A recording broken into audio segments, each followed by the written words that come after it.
Hello and welcome. Today I'm with Jo Gilfillan, and she is the author of Dogs About Our House. And I'm going to pass you over so she can introduce herself and tell us a little bit about her background and what has inspired her to get into the work she's in today. Hello, morning. So yes, I am involved in rescue work and I've been fostering for the last 5 years.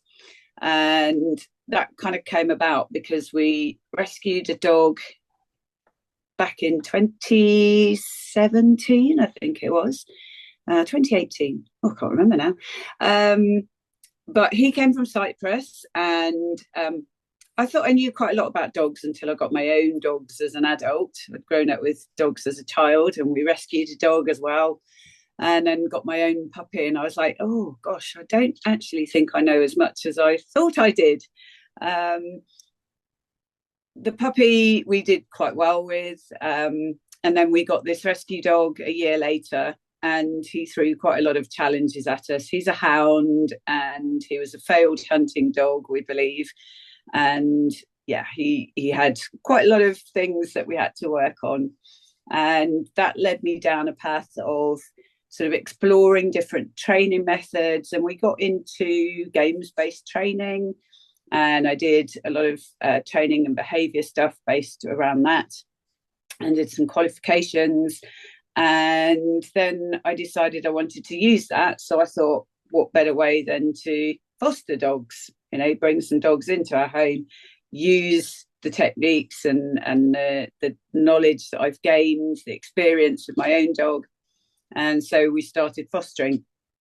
And I then also offered as a volunteer to help with some of the training and behaviour support for rescue charities.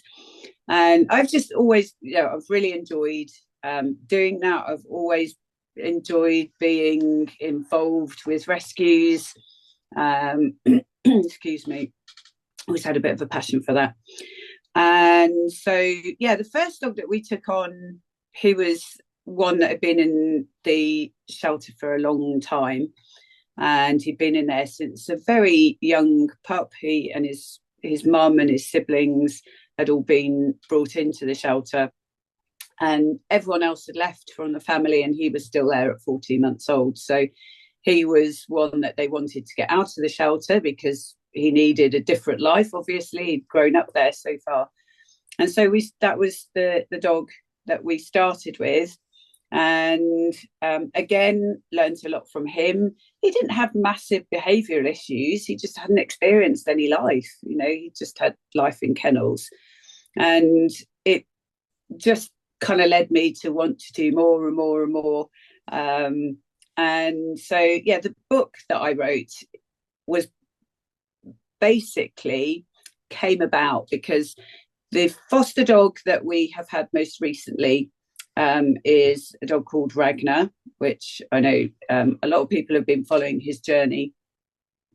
And he'd been a very, very difficult case, very difficult dog, because he was so shut down, so scared. And people were interested in his story. And I decided that I might try and write a book about it, which I never ever thought I was going to write a book. It's not something that was ever on my agenda. And I decided to ask people, did they want his story, or did they want to know about the dogs that came before him? And because we were still very much on a journey with him, and he had a long way to go to improve, I decided, based on what people wanted, that I would start writing a book about the first dogs that I took in. So I chose the first 3 dogs and wrote the book based on that.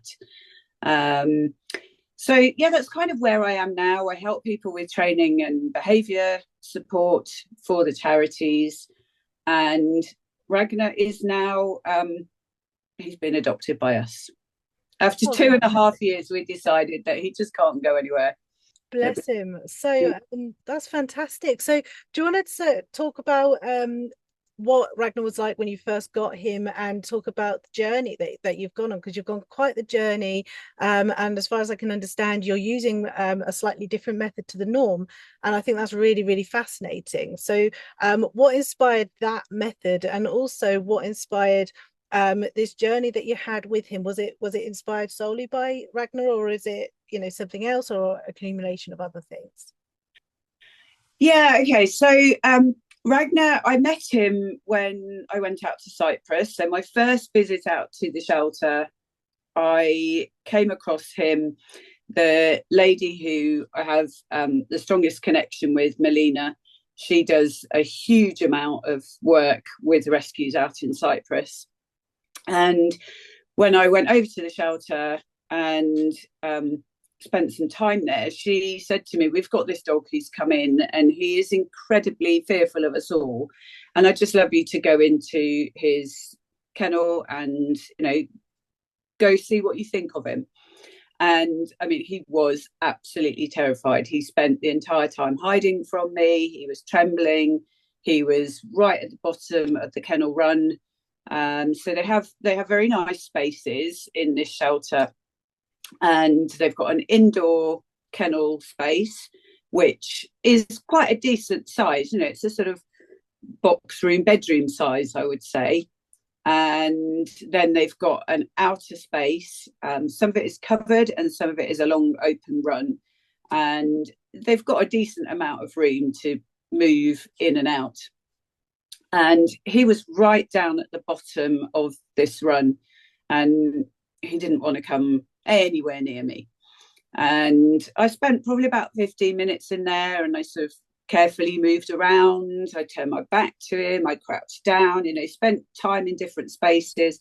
I did throw some little bits of food to see if that would help.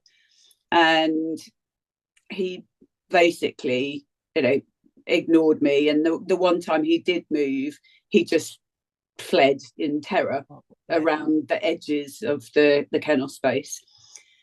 And so I had said to her, maybe I'll foster him at some point when you feel it's appropriate, if we've got the space to take him. So that's how he ended up coming to us. That's how we knew about him.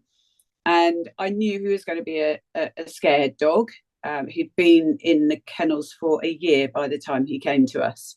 Oh, bless. And it made a reasonable amount of progress, and they were able to take him out to the paddock. But I knew this dog was going to be really scared. So we made a space in the house for him that he could have that would be tucked away from us, but still enough of an interaction with us that he could hear us. He knew we were moving around. He'd get good smells and maybe even see us a little bit if that felt appropriate.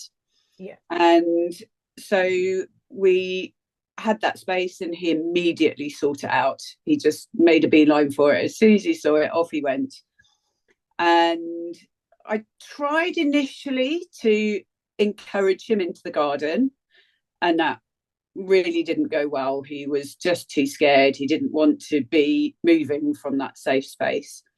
And so we got quite a bit of soiling of his bed. And so then I was having to pick him up and take him outside and change clothes. And in the end, I decided that the best thing to do would be to put down puppy pads and just leave him in that space so that he could just acclimatise to living with us. Yeah. And I've always been the kind of person to kind of chat to my dogs and try and give them some context as to what's going on and why I'm doing things and why I think we should do this or that. And I find that they do really respond to that. And I think we don't give dogs enough credit for what they do understand. And it's not like I ramble to my dogs, but I do like to have a little chat to them and say, well, I'm doing this or I'm doing that, or come on, let's go and do this together. So with Ragnar, obviously it was very different. I wasn't really able to talk to him very much because he was tucked away in his safe space. But I felt it was really important to give him some context as to what I was doing with him. And so one of the things that I found was really, really important was every time I approached his space, he wasn't always able to see me approaching because of the way the sofa blocked the view and the way that I went into him. He probably could have heard my footsteps, but he didn't know whether I was just going to sit on the sofa or move around the room. So I would always say to him, I'm coming in, boy. And then I'd give a pause for a moment and then I'd walk in. And if he was moving around a little bit, he would move back to his crate so that he felt safe.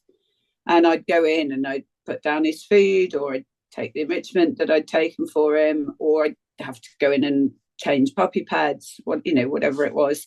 And I felt that he did much better with that because he knew he'd got that anticipation of, right, that means she's coming into my space.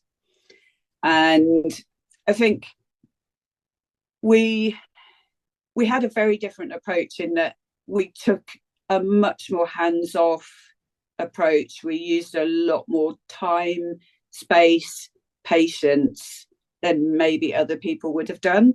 Yeah. And we didn't push him to do anything. We never put any pressure on him.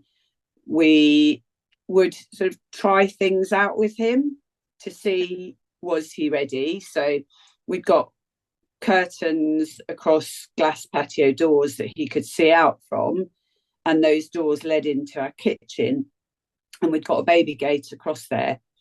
And initially we tried with that open, and that was too much for him, so we closed it all. We closed the curtains, and he started to do more within his space. So some of this was all trial and error, obviously, because every dog is different.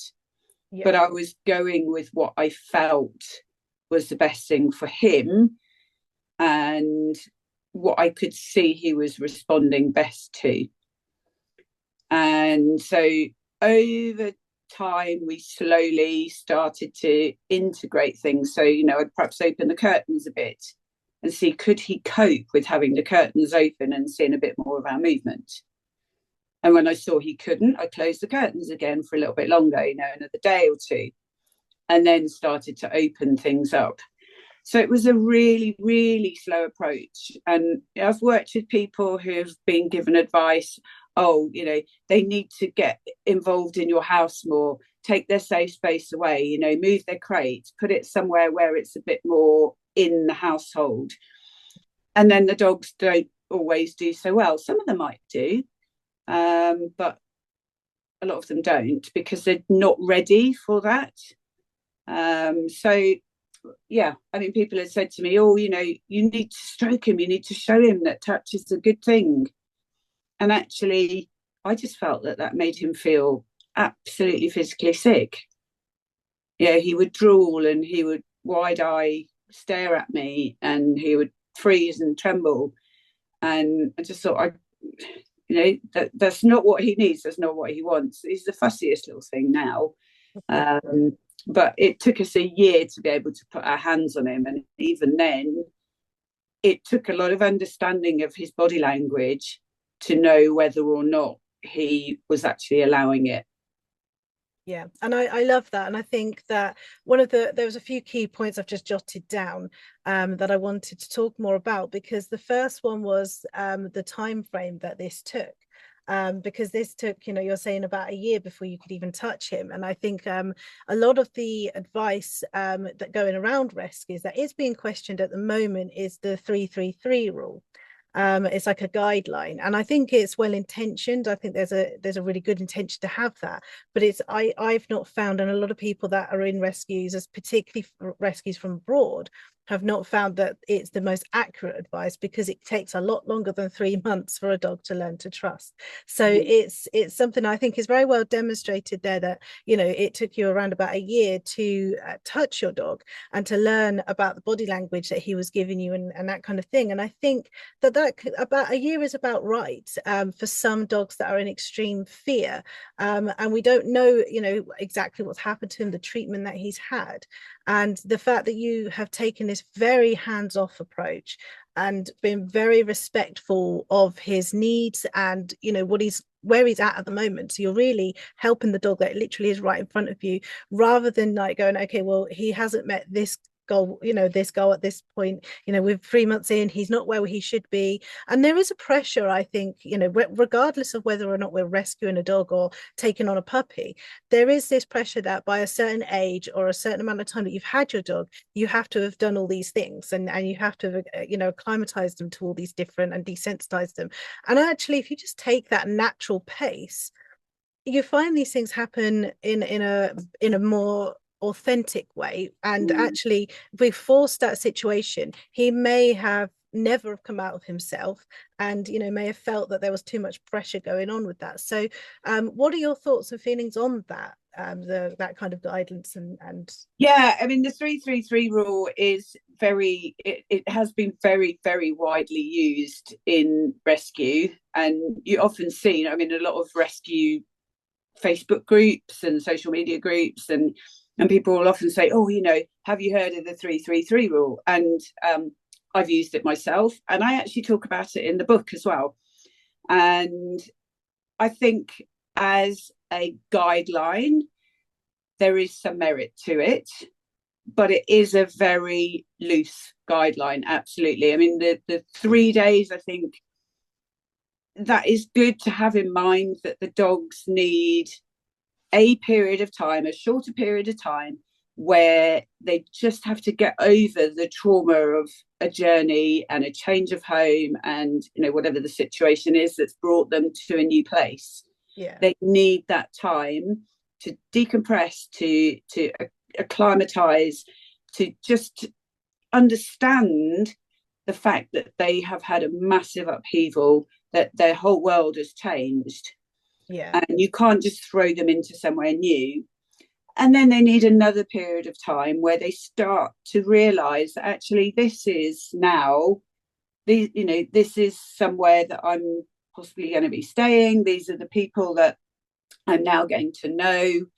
And then beyond that, that's when you start to see the trust and the connection and the bond and the true relationship really building. So I think, having that the three little steps, if you like, of time is really good. But I mean, what I say in my book is that it is very much an individual case yeah, as to how long it will be for each dog. yeah, And absolutely. Ragnar has been totally different to any of the other dogs that I've had. I've had some, in fact, I mean, I could have one of the dogs I remember, and I'm not sure which dog it was now, but one of them, it was like 3 days, suddenly he started bouncing around more and showing a bit more of his natural behaviors, and at 3 months I was like, wow, something suddenly changed here. I was like, oh, but that's the only one dog that's done it. All of the others, they've been at all sorts of different times. And I think as a guideline, then yeah, it's quite helpful, but I don't think it should be banded around as 333, 3 days, 3 weeks, 3 months, because it just doesn't follow for most dogs. Yeah, that's exactly my thoughts. It's very useful to have as some kind of a loose guideline, and if it prevents people from rushing into trying to do everything all at once, I think that's a really good thing to have. And I think as we use it as, I mean, it is a guideline. That's kind of where we're at with it. But it can take more than 3 days for some dogs to acclimatize to that, that decompression time. For Yeah. some dogs, it might take a week, it might take a month. It depends on the amount of trauma that they've, had to endure prior to whatever's happened to them, whether that's bad treatment that they've had, neglect or abuse, or whether it's just that it's the travel was so traumatic for them, and each dog is so different, it affects them Mm-hmm. differently. So I think it's a good thing to kind of just mention, yeah, it's definitely a good thing to have. I think it's a good guideline. For some dogs it's 3 days at the first, for some dogs it's a month, it just depends. So there is that kind of I don't think people realize how loose that guideline can be. Mm. But I do think it's very good to keep in mind that it's more of a prevention from people from rushing their dogs into, acclimatizing into the house and just seeing visitors and having everyone over all in the first week. Yeah. So these things can take a long time for certain dogs. And as you're demonstrating, that it can take, up to a year just to allow, a dog to be allowed to be touched. So do you want to talk to me a little bit more about what that looked like? I mean, we're essentially talking about consent. So you were learning about his consent, and how important that is, because I think people kind of go, how can a dog consent? But we know that they can, because they can let us know when they're ready to do something, and how important it is to listen to that body language. That if we're doing stuff where we can avoid it, and where we can avoid touching our dogs sometimes, where it's not an emergency situation, and what that looks like and why that's important. Yeah, so I mean, we had a couple of emergency situations where we had to touch him, and we could see that it was absolutely something he did not want us to do. That was so obvious with our movements initially. When he started to integrate more into the house with us, he would wet himself when we moved. Bless. And so we knew that, we couldn't go near him, and he didn't want us to touch him.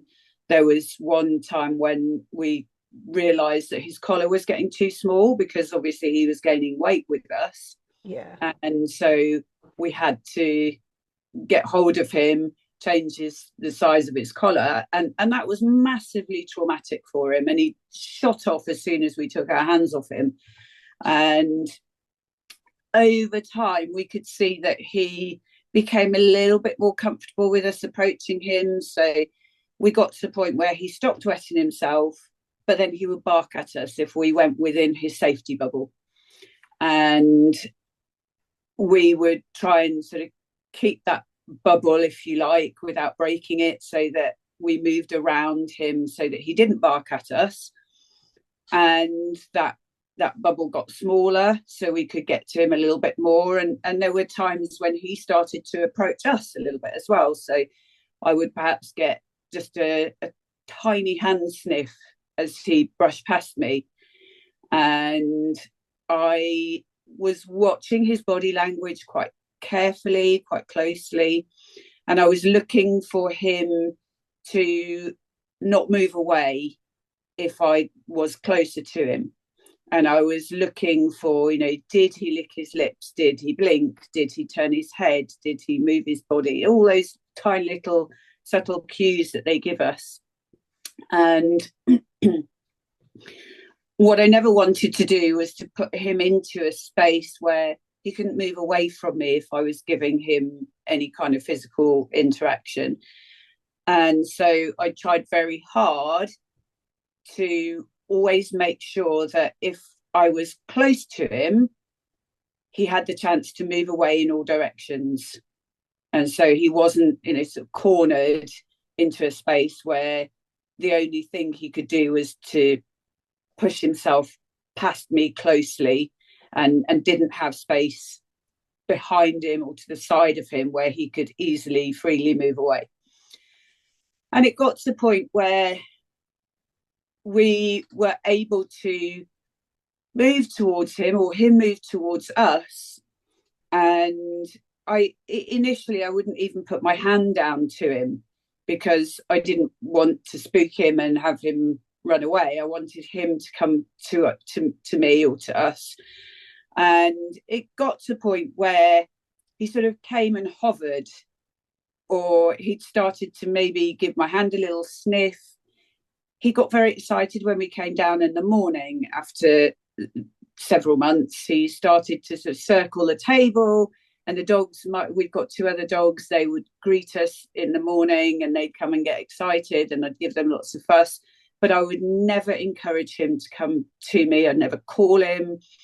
And I waited for him to come and join in. And you could see over time, he kept trying harder and harder to interact with that and join in with those greetings in the morning, or if I'd been out for part of the day. And it got to the point where I could see he was sort of hovering And so I started to have my hand out at times where he could come and sniff my hand and engage me a little bit. And it started that he was sniffing my hand more and more. We've got cameras set up in the kitchen, and I would go back and look at the camera and go, he sniffed my hand for quite a lot longer that time than he did before, because it's hard to remember in the moment. It's really good to be able to go back and look on a camera and see what the interaction was like. And I couldn't see, I didn't want to turn and look at him whilst he was doing it. I just tried to carry on naturally with whatever else I was doing, so I could just let him get on with having a sniff of me without disturbing him. So it was nice to go back and look on the camera to see what he was doing. What did his body language look like? Did he have his feet planted, and was he stretching his head as far as he could to get to my hand? Or did he look a little bit more relaxed and comfortable standing next to me? And it then got to a stage where I could bend down and he would hover near me. And eventually I was able to reach my hand out. And I would just literally pat him for maybe 2 or 3 strokes and then take my hand away and see what he did. If he wanted to move away at that point, that was it. I wouldn't do any more. I wouldn't call him. I wouldn't try and, sort of go after him and touch him anymore, nothing like that. And he did look a little bit like, if you were to look at it on a video, you'd be like, oh yeah, that dog's frozen. That dog probably doesn't want her to touch him. But I got to understand his body language and the way that he looked at me and the way that he sort of presented himself. And I could see in that moment that there was some consent there, and that, yes, it was hard for him, but he'd also showed me so many steps that he wanted to try it. So we tried it just a little bit. And then we built on that. And so that's kind of how it started. And it just slowly grew over time. And I would, if he moved away, then I wouldn't do any more. If he stayed, might reach my hand out. Sometimes he'd back away from it, and that was that. Sometimes he'd stay for a little bit more. And then it got to a stage where I'd touch him a few times and then I'd stop. And then he might almost take a step forward. So I'd start again. And so it was all very much on his terms. What was he able to enjoy? I don't know, possibly tolerate. Yeah, that's kind of how we built. That's brilliant. So there's 2 things that you've brought up that I really wanted to expand more on. The first one is more about the body language. So body language, the fact that you said that if anyone else that didn't know him was looking, they may have come to a different conclusion to the one that you were coming to. Now, that's something that I've found, again, something I'm coming away from the conventional like body language charts where we're like, okay, this means that and this means that. And that body language is more kind of a fluid thing. And each dog, each individual will display their body language slightly differently. They're going to have their little unique ways of talking back to us and signaling what they're comfortable with, what they're not, what they do want and what they don't want. But it doesn't, or it's like I don't isolate everything. So I'm assuming that this is something that you have also learned, is that, if an ear goes back, automatically doesn't mean that the dog is upset or stressed. It could be that they've heard something or the wind is blowing. It could just be a movement. It could mean something else. But, if we are looking at the context around what's happening with the body language, so if the ear goes back, the tail tucks, they make themselves small, and you can see there's something that's created that response, then we can comfortably say, okay, well, we can see this dog isn't comfortable. But when we are looking at those nuances in body language, particularly with our own dogs, particularly with dogs that we know very, very well, we can see that there are these like micro movements that maybe, someone else might not see, someone else that doesn't know your dog may not see, they may miss that. But we get to know that. And I think that's really important, is that we're seeing beyond just these kind of one-dimensional body language charts. We're seeing our dogs for who they are and what they're telling us. And I think that's a really, really important thing to point out, because I think that, if we get too caught up in those charts, then we stop seeing our dog as an individual, and we're just using everything as like a blanket term. The other thing I wanted to point out that you said was, your whole approach, in fact, is very much not trying to, coach him towards you, not trying to get him more, closer to you, in a sense of the common understanding of building confidence is, okay, teach them that you're safe. And by doing that, you need to have loads of treats with you, get them closer, bring them all nearer to you, and, shower them with love and all this kind of stuff. But what I've definitely noticed in my career and my own personal experience with my rescue dogs and some fosters I've had too, is that can actually do the opposite. Depending on the dogs that we have, that can actually have the opposite effect. The harder that we try to show them how kind we are, how loving we are, how safe we are, and it's really tempting as humans, and the fact that we've rescued a dog means that we want to nurture them. So we do have that nurturing instinct to go, oh, I'm safe, you're okay, I've got you, and smother them with love. And especially if they've never felt love before, but from a human, and they've never felt safe with human hands, we want to try our absolute best to like go, look, I'm safe, look, come here, you're okay.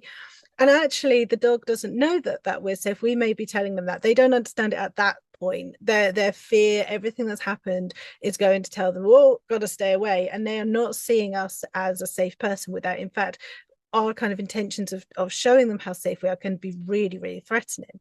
So the fact that what you've shown there is that actually, if we just take away that, I know, I'm sure that you wanted nothing more than to, hug Oh him. my goodness. Yeah. And that temptation will have always been there, and it must have been really, really hard to not do that. But the fact that you resisted and you went with what he needed, not what you wanted, I think that changed everything. I think that, the fact that you've gone down that path, that you've got a completely different dog than the one you would have had if you'd not followed that kind of instinct to stay away and let him come to you on his own course, and watch his body language, and looking at that consent, and tolerance as well. Tolerance is a really interesting thing, because I think a lot of it is that we do focus on how much can our dogs tolerate, in terms of their affection, how much can they tolerate in terms of confidence building.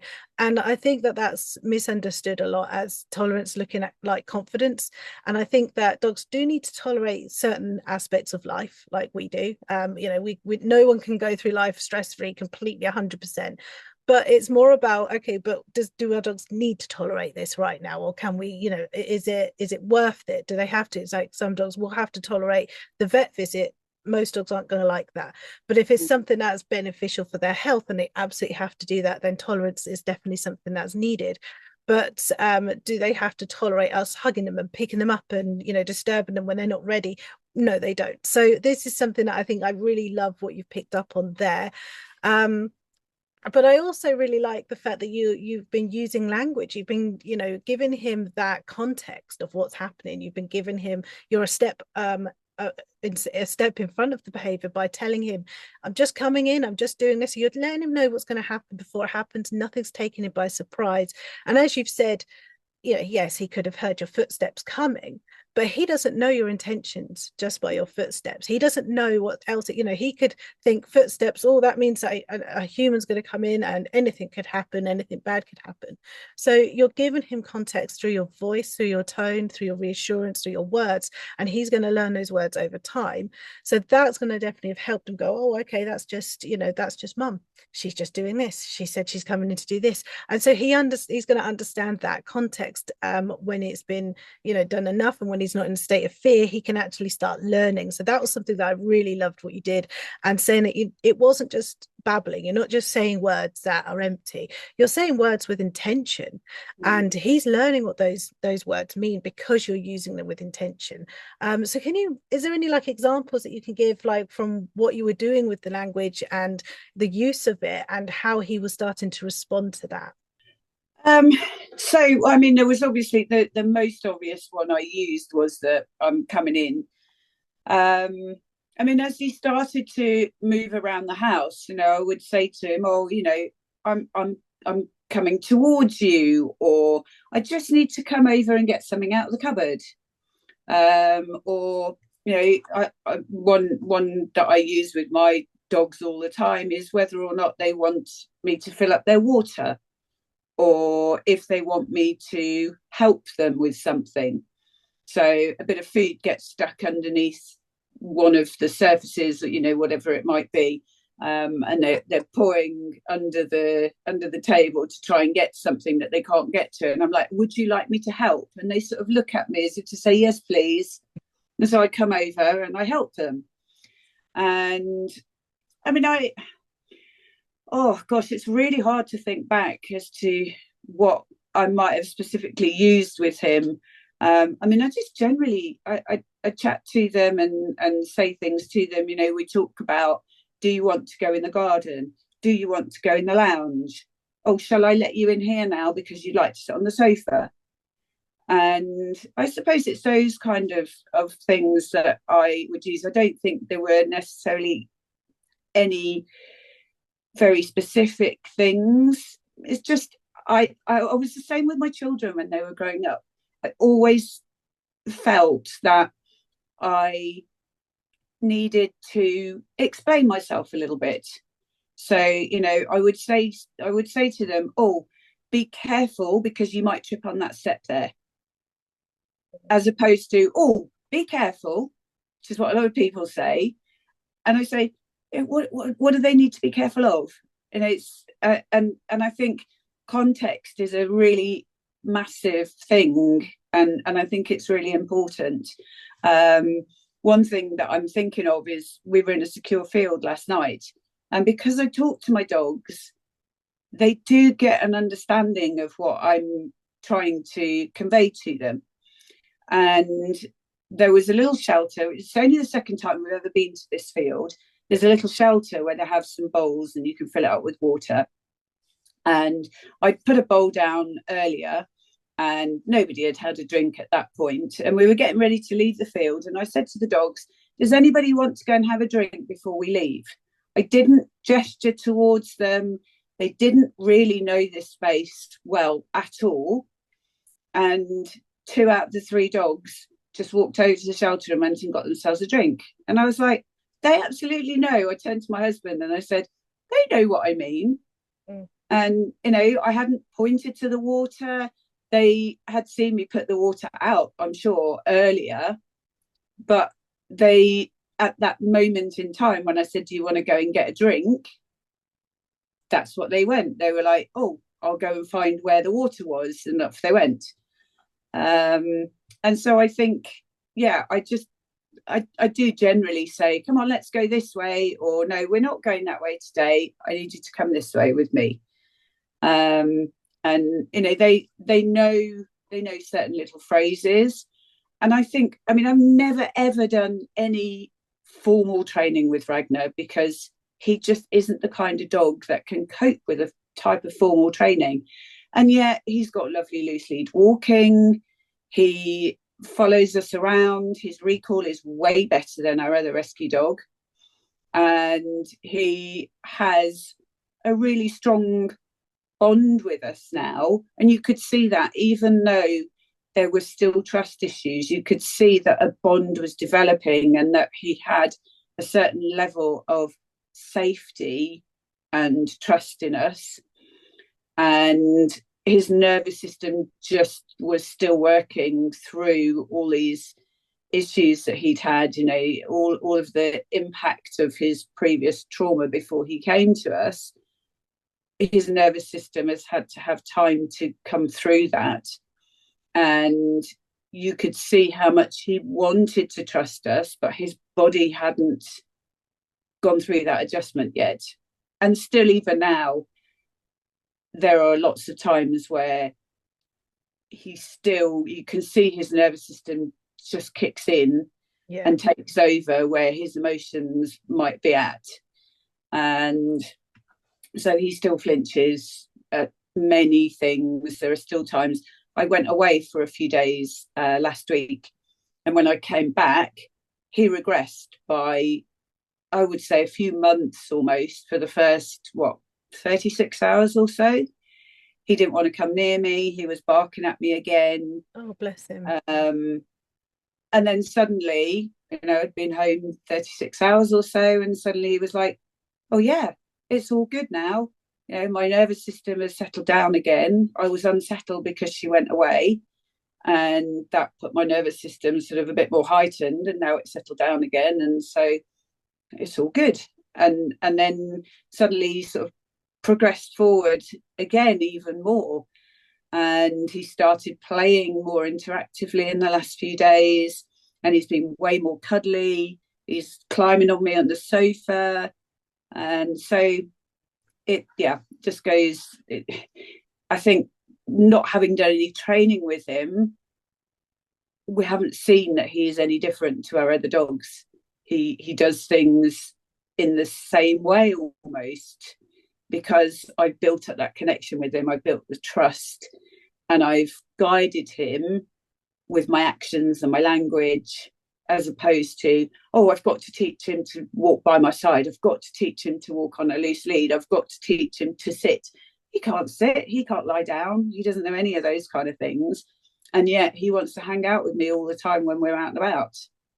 That's fantastic. And that's something that I'm always really talking very passionately.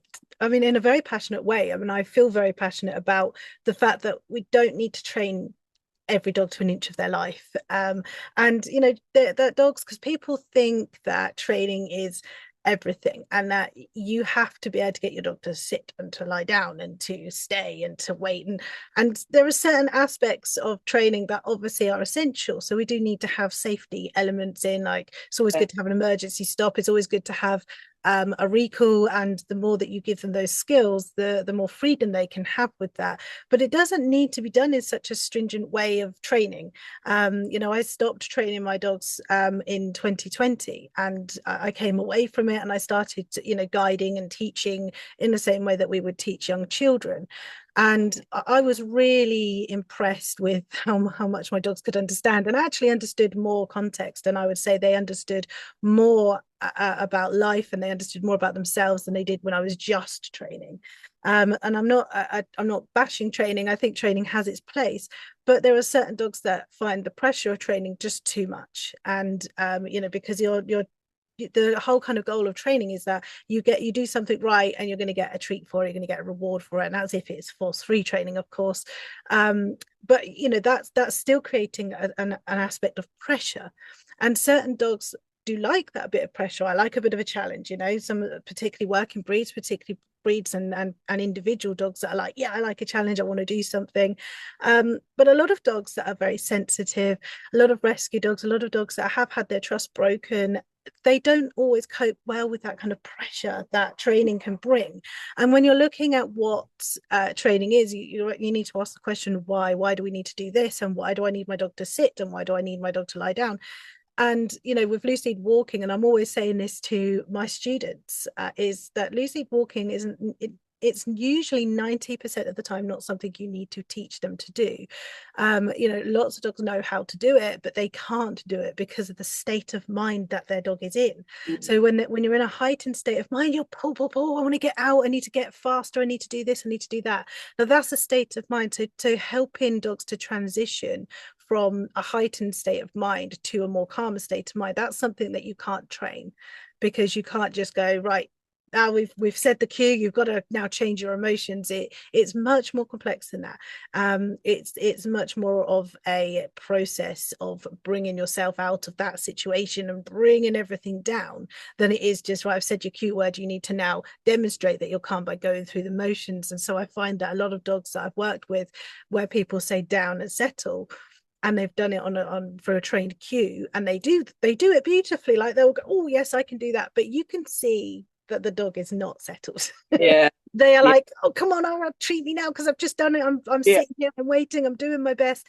And you can see they're like just fizzling. And so you can feel the electric coming off of them. And it's not really a very natural settle. It's not a settle at all. It's just going through those motions. So I think that what's really interesting that you're saying about, not needing to train him, but you've got that bond, you've got that trust, you've got all of the stuff that's important to live with a family dog and to have a family dog. I mean, you're not going to go, I assume you're not going to, try to take him to crafts and do shows with him.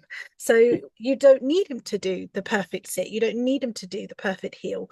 You just need to know that you're safe with him and he's safe with you when you're going out. You can walk and your arms aren't being ripped out of their sockets. And, if they were, then we would need to look at the emotions that are behind that rather than a trained response to prevent it. So I think that that's a really important aspect of this as well.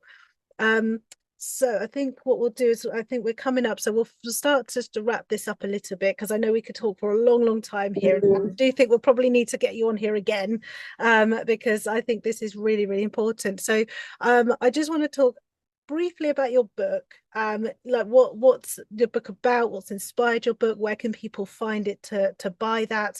And then we'll go with the final message of what we want our listeners to hear. Okay, so the book is about the first 3 foster dogs that we took in. They are all originally from Cyprus. And the first one was the puppy I mentioned, who was in kennels for 14 months at the beginning of his life. And so he just needed a lot of socialization. He was terrified of the world. So he would bark and pull at the end of his lead if we didn't manage him well, because he just hadn't experienced anything. And we just sort of gradually exposed him to the world. The second dog was a dog who had been with a family for a number of years, and he allegedly got into a fight with the other family dog, and they just decided they wanted him gone there and then. And he came to us for only a short number of weeks, actually, and he was the loveliest dog. He was really gentle, really lovely. He had an abscess under his chin where he'd obviously been bitten and it had got infected. And yeah, he was a really lovely dog. So quite different to the first one because he'd lived in a home before. And the third dog that we had, he'd had 2 failed homes already.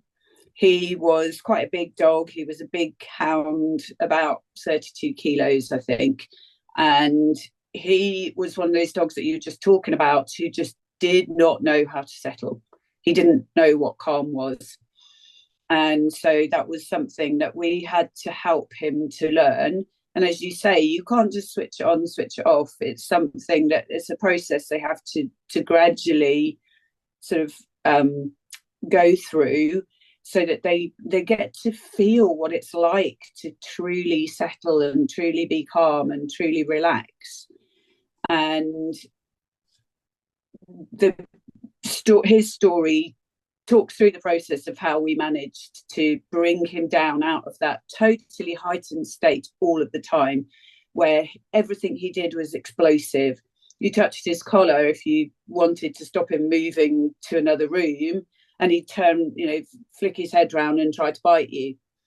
And he would just explode at you. He would jump onto you and rip your clothes, not in an aggressive way, but because he was so big and so forceful, it did come across as quite aggressive. And so we turned that around completely. It's also quite good that it shows how pain involves with that as well, because he had an element of pain we discovered eventually that caused some of his behaviours as well. So once we got on top of that, things improved as well. And so, yeah, that's the book is the 3 stories. I sort of weave in some of the ways that we work with him. And bear in mind, these were dogs that I had 5 years ago. So my training has evolved over that time as well. So going back 5 years ago, I was a lot more sort of games based, in that I would do probably a lot more treat work than I would do now. So using a lot more food with the dogs. But again, very dog dependent. It was all about building confidence and connection and relationship, and doing that in a force-free way. Yeah. And I still use quite a lot of those ways of working with the dogs now, but it's moved a lot more to sort of being even more dog-centered and individual-centric. And so, yeah, the book is available on, it's available to buy on Amazon as a print copy or on Kindle. So you can get it for any kind of Kindle reader. And it is also available through the Great British Bookshop, which is an independent bookshop that sells the company I use to publish with. They have that's who they use to sell their books, and the profits are going to support the rescue charities that I'm involved with.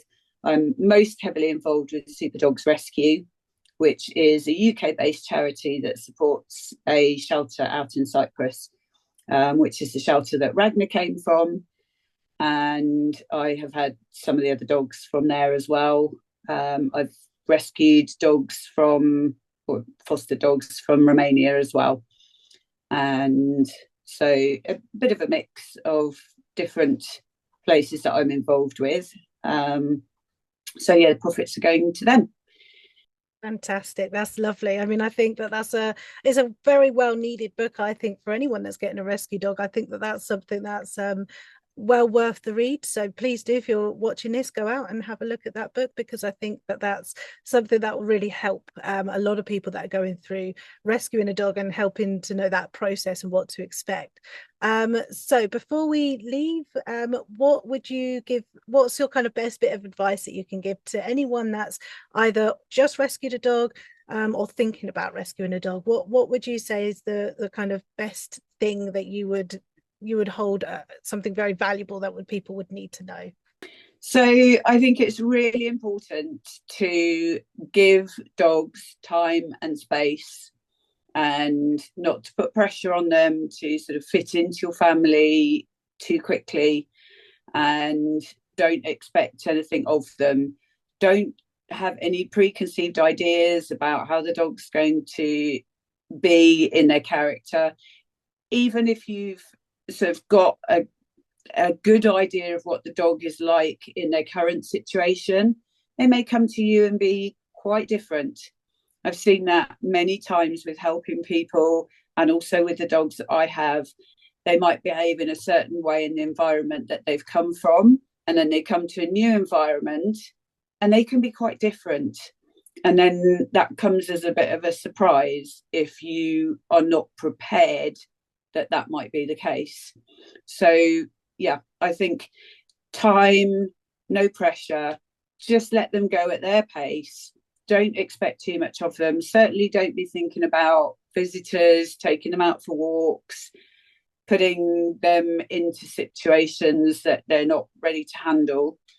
And have a look at what sort of skills they have, what social skills they have with people, with existing dogs that you might have in your household already, and see what sort of things do they need to build on in order to cope with the world, and to be able to go out there and not have a reactive dog on your hands. Perfect. I think that's very, very good advice. I think particularly, something about having preconceived ideas, because I think it's really easy to have this idea and picture in our head of what it's going to be like and who our dog is. And we can't really give them, we can't, it's not giving them credit for who they are by judging who they might be in a rescued situation or just before they've come to you, because like we say, they're running on instinct and heightened emotions and shut down emotions. And, there's so much at play there that I think part of the excitement I find is actually finding out who your dog is over the coming months of getting them. So, having those kind of those surprises, and it's not like as much as it can be stressful, it can be really joyful, finding out, that actually my dog who wasn't social 3 months ago might be more social now, or maybe the opposite way round. But it just very much depends. But thank you so much for coming on today. I think it's been very, very valuable. I think a lot more people will benefit from understanding the realism of having a rescue dog, and particularly one that has been so shut down and so scared. And so how, just a quick very brief update, how is he today, from where you were? So he is an absolute delight. He loves coming for fuss. It still is hit and miss. Sometimes he will be a bit more shy. Like I said, I went away and that put him back by a few days. Um, but yeah, he is very much integrated into the house. He loves to come for snuggles on the sofa, and we are taking him out and about on walks. They're not the kind of walks that we would ideally be wanting. They have to be very carefully planned and very carefully managed. But we're going for walks, we're going out to secure fields, and he is starting to have some lovely interactive play with us now, which we've not seen before. We've always seen him loving toys, but it's always been solo play. And he had me in stitches on Sunday evening. We took him to secure field and we took a toy with us, and he actually snatched it out of my hand as I was walking along. I was just carrying it by my side, and suddenly I felt a tug on the toy, and I thought, "Whoa, what's going on here?" And I turned around, and Ragnar had got it in his mouth and was trying to take it off me. So we had a bit of an unexpected tug, and he's building on that now. And yeah, he loves one of our dogs, Iggy, the other rescue who came from Cyprus. I think they have a bit more of an understanding of each other, and he latched onto him very early on. So they've got a very strong relationship, and they like to do things together. Nellie's a bit more independent. She likes to have her own space. But yeah, he's just, yeah, he's really, really lovely. And he loves his walks. He loves to go out and about, but they are still quite overwhelming for him. So, as I say, they're carefully managed. He doesn't always do well around other dogs. So we just have to sort of be careful with, where we're taking him, how much space we give him, and all of that. He's very friendly to other dogs. He just sometimes finds them a bit overwhelming. Yeah. Yep, totally understandable. But well, thank you so much for sharing your story and your journey there. And I'm looking forward to reading your book. And I'm sure many other people that are watching this will be too. So thank you. And I will link in where people can find you and find more about your journey. Those will be linked into the bio. Lovely. So thank you very much. It's been lovely to chat to you. And you.